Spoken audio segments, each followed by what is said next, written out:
Hello friends, जय Jagannath. Welcome to my another mini blog. आज weather किसी एमती थिला आ मु उठिके ब्रश कर सारिकी चा कप पी देकी काम लगी पड़ी। तो काम सरला उठिके फ्रेश होगी मु बाहरी पड़ी ड्यूटी को।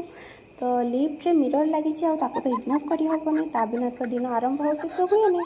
तो मु चलिए लिफ्ट रे गोटे वीडियो बनई देके ऑफिस को बाहर पड़ी। तो ये ड्यूटी टाइम रे तो वीडियो बनवा ठीक नुहे, तो ड्यूटी पर लंच टाइम रे देखा।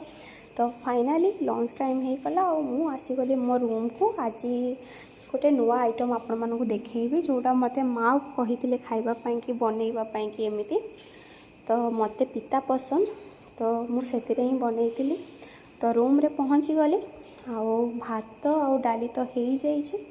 बास एबे से आइटमटा बनईदवा माने लिंब पत्र माँ भाजिकी ताकू देइथिले गोटे टिफिन रे पुरेकी। तो मुझे रखी और से कम क्वांटिटी नेबे अल्प टिके, तापर से अदा सॉरी लंका और रसुण छेचा को पकईदेवे। मो पाखे ग्लास थिला तो मुझे काम चलईदेली। तो से भात टिके पकईदेवे आउ सोरिष तेल टिके आ लुण टिके बस सबको पकई देके भलसे गोलईदेवे। आइटम आमर रेडी। तो ये आराम से खाइबे, जहाँ को पिता पसंद से मैंने यहाँ खाई पारे। बहुत टेस्टी लगे, थोड़े ट्राए निश्चय कर, हेल्दी भी थाए।